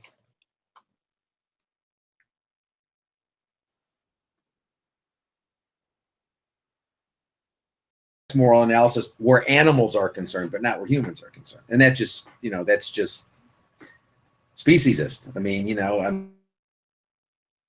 if you believe that animal exploitation violates fundamental rights of animals, then it seems to me you're under an obligation to say something about it. It doesn't mean you have to be nasty to people. You shouldn't be nasty to people. It doesn't mean that you have to attack them or anything. It means you have to be clear. I mean, you have to take a position. Okay, thank you. Next question comes from Christina. What about service animals, seeing eye dogs and other comfort animals of that nature? Well, look, I don't believe that we should be exploiting animals at all. I do not think we should be producing domesticated animals for any purpose, including, but not limited to, use as service dogs. I don't think we should be having monkeys wear shock collars and helping paraplegics. I wish I lived in a world in which we spent money on people who were disabled, more money, so that they could have as much support as they needed, and less money. I wish we spent less money on killing people. And so I don't think that it's appropriate to train dogs. I mean, you know, the training of dogs to be service dogs involves basically, you know, they have to stop being dogs. They have to stop being animals. They're basically, you know, they're on call all the time. They have to, you know, they're not allowed to react the way. I mean, look, the whole institution of dog, you know, the whole idea of domestication is problematic in all sorts of respects.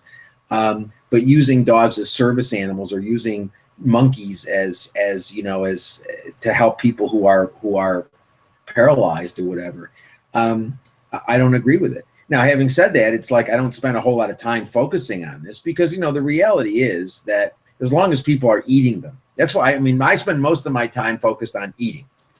It's not because veganism means not eating, wearing, using, but I focus a lot of my time on eating because in my experience, once a person understands that it's morally wrong to eat animals, then everything falls into place. Until the person understands that, nothing falls into place. So my view is that I focus my time and energy on getting people to see that eating animals is wrong. Because once I get them to see that eating animals is morally wrong, they're not going to go buy wool. It's going to be easier to get them to see that, you know, they shouldn't buy wool or leather in addition to fur. It's, you know, fur, there's no difference between wool and leather, and fur, it's all the same. And you know, they're not going to go to circuses or zoos or rodeos or SeaWorld, you know. I mean, so my view is that, you know, you focus on eating animals because that's the primary way in which people relate to animals. And once they see that that is wrong, everything else falls into place.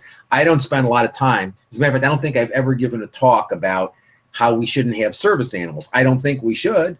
But the reality is that people are never going to get that. They're never going to understand that until they see that eating animals is morally wrong.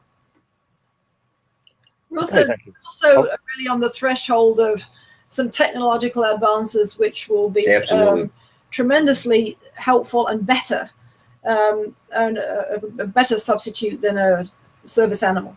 If we can have self-driving cars that are totally aware of what's around them and can react to them, then we're certainly going to be able to provide technology to people with some physical impairments to allow them to live the fullest life that they can. Which is going to be better than having a golden retriever trying to get them through a city. They're going to be able to literally navigate.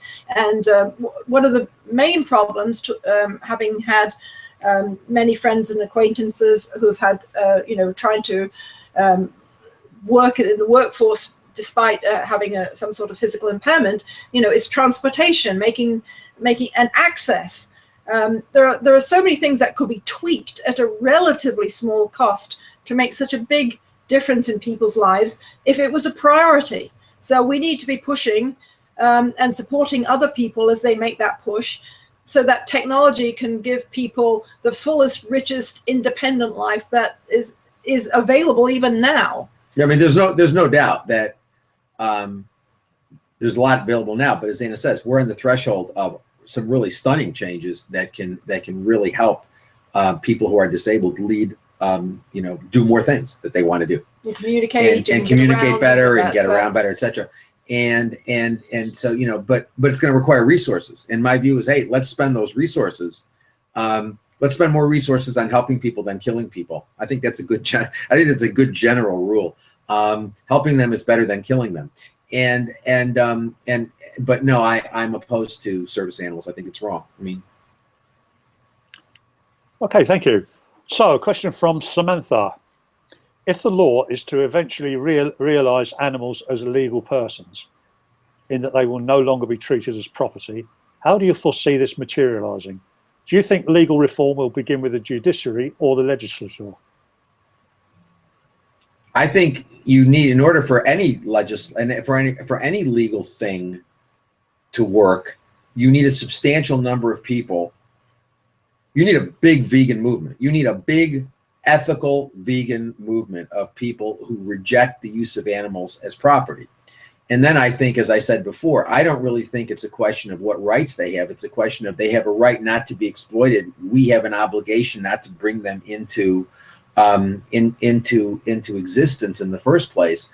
And the law will be used primarily to stop people from bringing domesticated animals into existence. But that can only happen once you have a significant vegan movement. Until that time, all you're going to have is welfare reform, and that's worthless. That's actually worse than worthless. It's counterproductive because it encourages people to believe that you can humanely exploit them. You can't. That's nonsense. Because animals are property, the level of animal welfare will always be very low. Always has been historically, always will be, because they're property. It costs money to protect their interests. So, that's all you're going to have is that sort of thing. I mean, I don't think, for example, by the way, that the judiciary is going to, say in response to some lawsuit about chimpanzees being persons, that in fact animals are persons under the 14th Amendment or other parts of the Constitution. I don't think that that's going to happen. That could not happen, actually. You're never going to have right legislators who themselves aren't vegan for the majority eat and otherwise use animals. Representing constituents who eat and otherwise use animals are not going to pass laws that make that behavior criminal. If we're talking about laws, we're not going to criminalize what everybody does. That isn't what crime is. It's the aberration that is labeled as crime. What everybody does is not a crime. It's not recognized as a crime. And judges will have no framework to open up the situation to make a chink for animals suddenly to get personhood. I mean, we talked to lots of young law students, budding lawyers who want to go and use the legal system. We used to think we could do more with the legal system. Yes, we once had that fantasy. To change the situation for animals. But I always tell young lawyers, you're not going to walk into courtrooms with the best will in the world and what you think is a good argument, and the sky is not going to open, a shaft of light will not come down upon you, and you're not going to be there talking about a change for animals. Society has to change, and then the laws will follow suit. Laws are something that is brought kicking and screaming behind social progress. It's something that makes the buttress once the social progress is made, so that hopefully we don't slip back too much. But it doesn't lead the way. Absolutely. The constituents need to change. They need to be the voice. People eat animals. As long as people eat animals, legislators, you go to a legislator and say, I want you to do something for animals. Well, that person you're talking to eats animals. Most of the people who vote for that person eat animals. The judge eats animals. The judge is part of a system in which animals are property and they're not persons. So what are we talking about here? A system like that will never produce anything useful for animals. The only way the system is ever going to change is if the participants in the system change. And then you wouldn't need the same sorts of laws. Exactly. If there was no demand and we dismantled industries because they were they were dying because there was no demand, then we wouldn't have to do it through the law in the same way. You can pull one over on the legal system occasionally. We did it a lot, but usually vindicating the right of a human not to participate in some animal. It was almost always focused on the right of a human. A freedom of religion case, a freedom of speech case, a freedom of association case. Didn't make much difference. Got some attention and things like that, but it didn't change anything. No, and once if we had a paradigm shift in terms of morality, so that the legislator is now vegan, and many of the people who are electing or voting for the legislator are also vegan, then you're going to have a very different situation, but you're also going to have a very different sort of need, because you're going to have a very different, you're not going to have the same situation we have now. Okay, thank you. So this question is from Akan. There are many vegans who call themselves abolitionists, yet they support small improvements in animal use, such as promoting cage-free eggs. They argue that it doesn't increase the demand for animal products. Is that criteria sufficient to call oneself an abolitionist? An abolitionist is, I use that term. I mean, look, I don't have a patent or I don't have a trademark on the use of the word abolitionist. I mean, anybody can call themselves anything they want to call themselves. Do I believe that somebody who promotes cage-free eggs is an abolitionist? No, I do not. Any more than I would have thought that a person who advocated beating their slaves 9 times a week rather than 10 times a week was an abolitionist when it came to slavery. As far as I'm concerned, abolition is inconsistent with the promotion of any sort of welfare reform or single issue campaign. The idea that things like cage-free eggs, I can't say that doesn't increase demand. Yeah. Well, I don't even understand what that. Of course, it increases demand. That's what the whole point. The whole point of cage-free eggs and all this happy exploitation is we want to perpetuate exploitation. We want people who care about animals to continue to eat them rather than to stop eating them. So we give them a supposed alternative in the form of cage-free eggs or crate-free pork or happy milk or whatever nonsense we're producing. And so I think it's wrong. I think that's empirically wrong to say it doesn't increase demand. Of course, it increases demand, and it perpetuates demand. If I can just interrupt you, Gary, I think the argument probably is that one animal in a small cage is the same as one animal in a larger cage. That's the whole of the argument. Yeah, but what I'm saying is that the person who cares, if you educated the person properly, might not consume any eggs. Sure. Rather than telling the person that, well, you can do this, you can do the wrong thing a right way by continuing, by eating cage-free eggs. That's the problem I have. But let me say this about the use of the word abolition. In the 1990s, I used animal rights. I talked about animal rights. And animal rights became a meaningless expression because welfarists said, well, we're in favor of animal rights, but we think that we ought to promote animal welfare reforms to achieve animal rights. And so that's what I called new welfarism. A classical welfarist was somebody who promoted humane exploitation as an end in itself.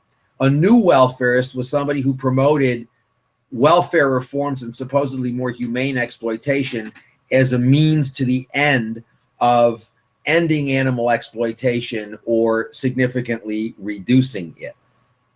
And so I stopped using, and animal rights was becoming increasingly a meaningless expression. And in 2010, I think, I don't remember, I wrote a book with Robert Garner called The Animal Rights Debate, Abolition or Regulation.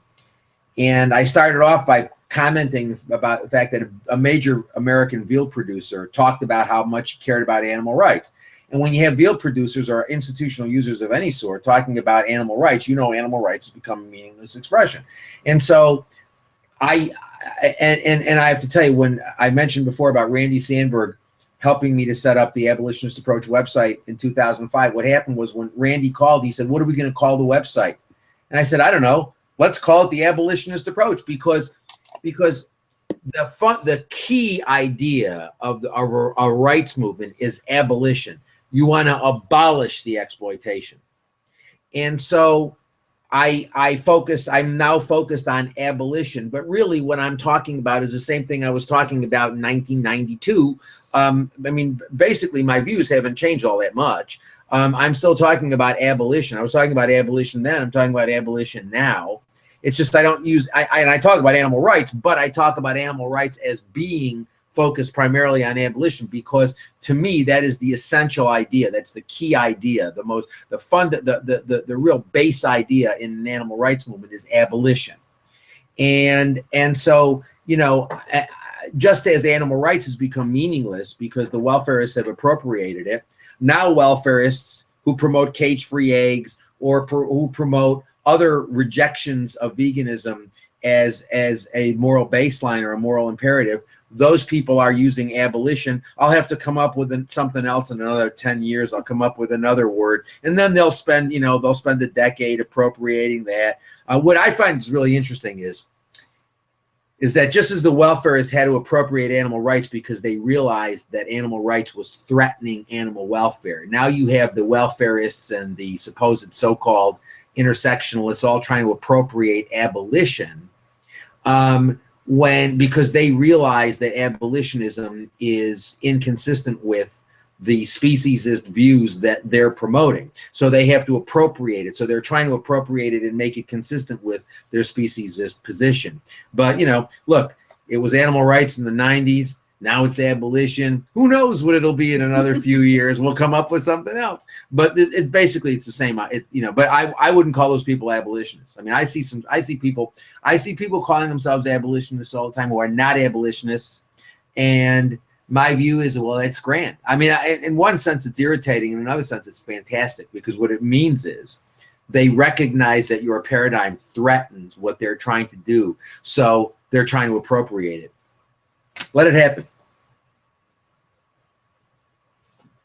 Oh, we Can't lost hear you. Can't hear you, Alan. I can't hear you. You should be able to now. Yes, yes. Now I can hear you. Yes. I'm amazed I haven't done that before this. Okay, so this question from Chad, it's a long question, so I'm going to have to read it in two parts. So the first part is a statement, really. I'm a believer that non-violent direct action like hunt sabotage and open rescues saves lives and promotes moral concern. I think one can do those things without sacrificing the larger abolitionist message. I also think talking to people about those activities is a great conversation starter. I think we need to consider the maximum, hang on, even if they never talked about, you have saved actual lives. Like other social movements, isn't there room for multi-pronged approach, provided the direct action piece remains pure in the abolitionist message and non-violence? Well, first of all, the open rescue thing, the open rescue, I actually find it really problematic that people, if you're gonna do that sort of thing, you shut up about it. You don't put videos out on YouTube with, you know, wearing your coordinated T-shirts and showing the animals romping around, because you jeopardize the animals. You know, you give information about where those animals are. So if you're going to do that, it seemed to me you'd shut up about it.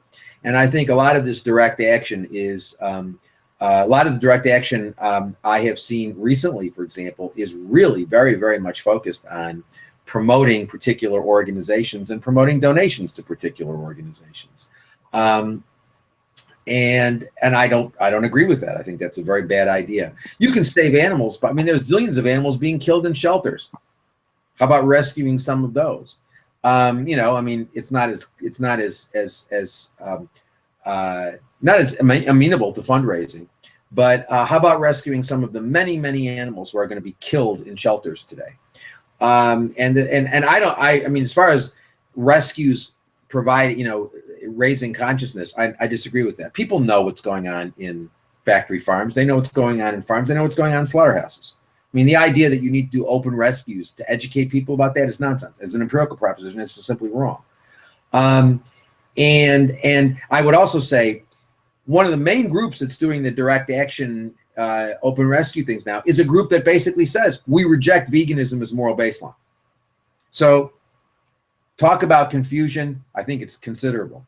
As far as hunt sabs are concerned, a lot of the hunt sabs I've known I've been doing this for 35 years. I've met lots of hunt sabs in my life. Lots of them haven't been vegans. Okay. I mean, my view is that you know, the only way we're going to really shift the paradigm is by shifting the paradigm in terms of veganism. That's the best thing that we can do, is engage in creative, nonviolent vegan advocacy. That's really what's important. And I don't think that you know, I mean, I think there's a lot of confusion with a lot of these alternative approaches, and a lot of the people involved are not vegans, and they don't promote veganism. Some are, some aren't. And I think all in all, you know, the message that gets sent is a confused message. I understand fully Absolutely. the feeling that you want to do something, and you know that there are individuals. Right. They are all individuals caught up in this, in the horror of industrialized animal use or hunting or whatever. I do understand that. As Gary said, we have to be careful that it doesn't provide a mixed message. We have to be careful that the animals who we come in contact with through these activities are not themselves jeopardized. The refusal to promote what you've done, and I think it's a bad combination when you want to do open rescue and have it for education, because then you are focusing on those animals and you are putting them in jeopardy. So that's a tension which I think can act to the detriment of the animals. As we've said, you can go and rescue an animal today. I'm sitting surrounded by 5 rescue dogs who I have to compliment for being very helpful and quiet today. The key was we fed them before we started this, so they all went to sleep. But there are always opportunities to, quote, do something. And let's never forget that education is doing something. It's not, it's not abstract. It's hands-on. It's grassroots. It's effective. This idea that activism is like standing up in a restaurant saying it's not food, it's violence. I mean, you know, you want to do that, do it. I don't really care. But the idea that the person down the block who isn't standing in the restaurant saying it's not food, it's violence. And by the way, I reject veganism as a moral baseline because I think activism is a moral baseline. I don't even know what that means. But the person who's 2 blocks down the road, who's got a table up there and is educating people about veganism, that's not activism, because the person is not, you know, standing up in the restaurant and screaming, is silliness. And the idea that education is not activism, that activism is going and doing an open rescue. You know, I mean, that's just nonsense. And I think that, you know, whatever you do, it ought to be done with a really clear message. And that's the biggest problem I have with all of this stuff is that almost all of these supposed alternatives send out very, very mixed messages. So, you know, I have seen campaigns where, you know, these single issue campaigns where people focus on issues and aspects that are completely inconsistent with veganism. So if you target certain milk producer, and if you target people, you know, farmers who produce milk who allow badger culls on their property or something, and, you know, you say, let's boycott that milk, or milk that comes from that area, but not milk that comes from another area, that's not a vegan message. That's a really confused message. And so if you're gonna, whatever you do, it ought to be done, in my judgment, with a really clear, unequivocal vegan message. And there's also another element, and I'm sure it's the lawyer in me rearing her head, but we also have a responsibility to young people, new people to the movement who want to do something and may be tempted to take direct action in that way, is that this is a time and a society that is not tolerant of, this is not the time for not thinking before you do something like that. In a time of increased surveillance and not a great deal of respect for dissent, young people can mess up their lives significantly by a thoughtless action. So people have to make their own decisions about what they're going to do, but we have to be very careful about, and I've heard it saying, don't worry, you won't get arrested because there's always a warning. No, there isn't. That's absolutely right. Yeah, that's absolutely right. There was an incident. There was a situation we saw last year where somebody was saying, "Don't worry, they always give you a warning." You have a chance to disperse and things like that. Well, it may be a year later, 2 years later, or whatever. You may win on appeal or something, but there's a clamp down on dissent in that way. So the downside is significant for people. So young people should not be thoughtlessly brought in. Oh, come along for this. It's not, this is not fun. It's not acting out. It's a serious decision that one makes before you take that sort of direct action. So as a lawyer, I really get upset when I see that this is presented in a sort of light-hearted way. There's nothing light-hearted about it. No. In terms if you're engaging with the criminal justice system. So we need to think about that. But there are so many alternatives which I think are more effective.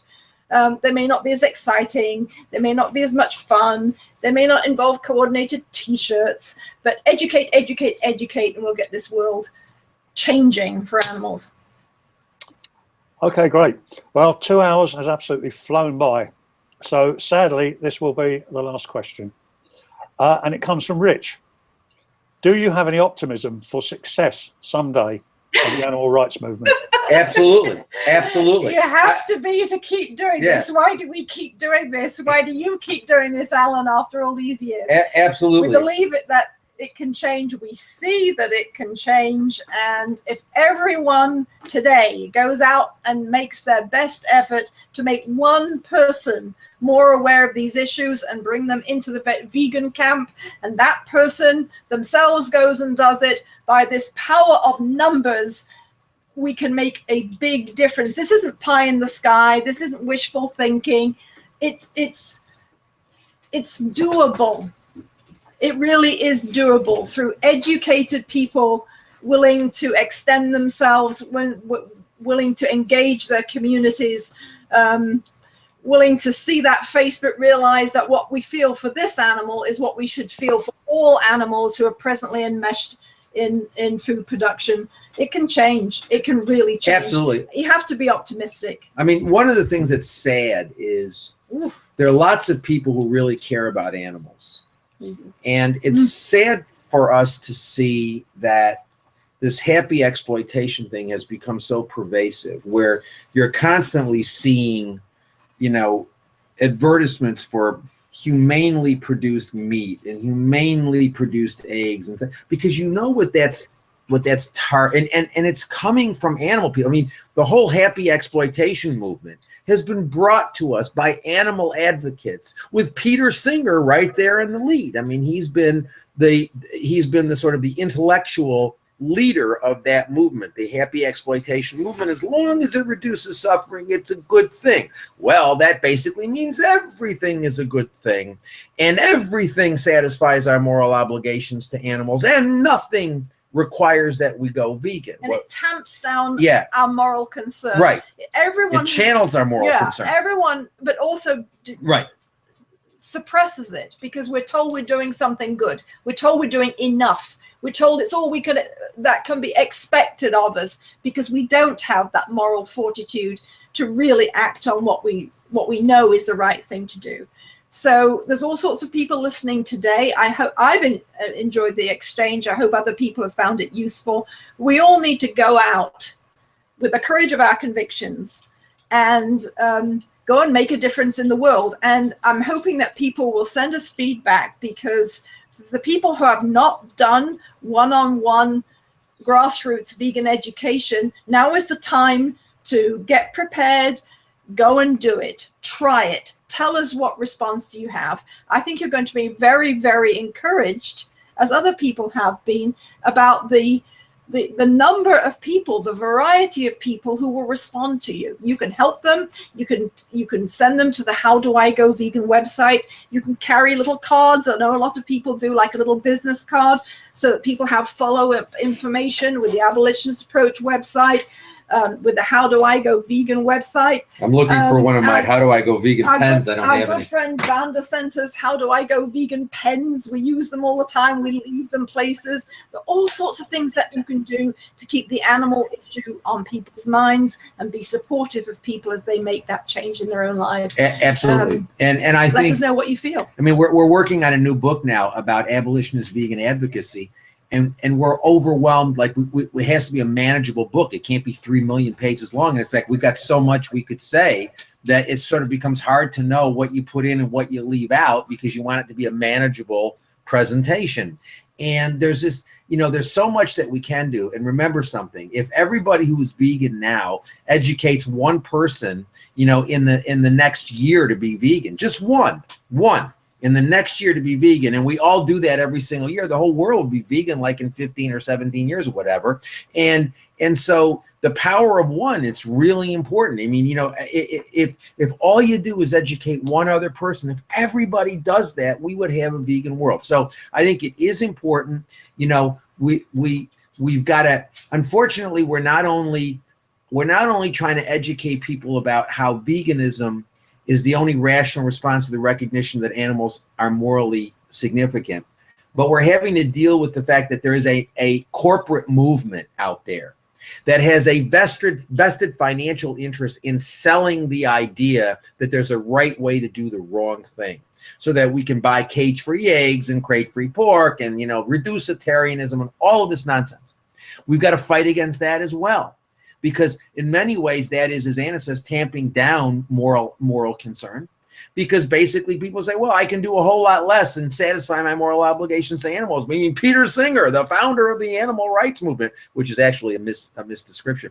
But, Peter Singer, our father, says that, we should give appreciation and support to Whole Foods for its happy exploitation program. And, we ought to support all of these welfare reforms because they reduce suffering, etc., reduce sectarianism and all that sort of stuff. That's nonsense. If you care, if animals matter, you go vegan. If you're not vegan, you're participating directly in animal exploitation. There ain't no two ways around that. Okay? It's quite simple. It's quite easy. It's not rocket science. It's very, very easy to understand. And it's easy to go vegan. What we need to do is to get out there and educate people about how incredibly easy it is. And to stop telling people how difficult it is. Stop promoting all of that propaganda from the large organizations that going vegan is difficult. It's not difficult. And if you find someone in circumstances where they have challenges, because they have challenges in all aspects of their lives because of the situation they find themselves in, let's be supportive of those people. Let's put our energies there and bring people along. But it's not conceding that the idea itself is somehow flawed. No, veganism is the message. We need to go out there and spread it as deep and as wide as we can. Yeah, I mean, the fact that some people find it difficult for whatever reason doesn't mean that there isn't a moral obligation in that situation. Okay, any more than if somebody is very, very poor and engages in violent activity and takes someone's takes money away from somebody because the person who took the money is very poor. Well, we don't say, well, it's okay because you're poor, you have no obligation to not take money from people. You have no obligation not to engage in robbery because you're a poor person. We say what you've done is wrong. I would like to think, although we don't increasingly in our criminal justice system, say we understand why you did it, and we want to try to help you so that you don't feel you have to do that sort of thing. But the reality is the obligation still exists. So we've got to be really clear. If people want to do less, if you talk to somebody and they don't want, they say, look, I understand what you're saying, and I agree with you that we ought to be vegans, and I agree with you, but you know what? I'm not ready to go vegan. I'm just not ready to do it. I'm not going to go vegan immediately. Then let them choose what interim steps they want to take. We have to always be clear that any consumption of animal products is wrong. So if somebody says to me, I really want to go vegan, but I can't do it right away, I will spend as much time as I have at that present time. I mean, depending on what circumstance I'm in, I will spend time with that person. and say, no, it's very easy for you to go vegan. Let me help you go vegan. What is it that you think is difficult? You know, I focus on the fact that they're already eating fruits, vegetables, nuts, grains, seeds. And what they need to do is increase the quantity of those things and get rid of the other things, the animal products that they're eating. So it's actually, I always try to present it for what I believe it is, which is extremely easy. But if somebody says to me, look, I agree with you, I really want to go vegan, I'm going to make a real effort, but I can't do it immediately. I try very, very hard. But if somebody says I can't do it, I will say to somebody, okay, fine. Then eat no animal products for breakfast for a week. And then eat no animal products for lunch and eat no animal products for dinner for a week. But then I always say to them, but please keep in mind one thing. Every animal product you eat, after you understand and agree that what you're doing is a fundamental rights violation, is a serious thing. So please understand, I'm not putting a stamp of approval on it. You know, if this is what you feel you have to do, you know, to get from X to Y, then I guess you're going to have to do it if that's what you want to do. But you should do it knowing that any consumption of animal products, any consumption whatsoever, is morally unjustifiable and becomes a real serious problem once you've agreed. You know, then you're engaging in an intentional. Then it's no longer an unintentional or a negligent rights violation. It's a deliberate rights violation. And so I think it's really important that we, you know, that we explain to people what the baseline is, what the imperative is. If they want to do less, let it be their choice, never what we promote. That's great. Well, thanks, Gary and Anna, for that very positive. Vegans, we can go for hours. We can go for hours more if you want. But thank you very much, Alan, for facilitating this. You're welcome. That was a very uplifting and positive end to the webinar. And again, thanks to everybody for participating. There were loads of questions today, many of which were unfortunately unanswered due to time restrictions. But we will be saving up all these questions and we're putting them to Gary, and he may answer them in the short videos that he does, some of them. We may have them in future webinars, or you may be able to go and get the answers that you seek from the absolute mountain of information which is available on the abolitionistapproach.com website or the howdoigovegan.com website.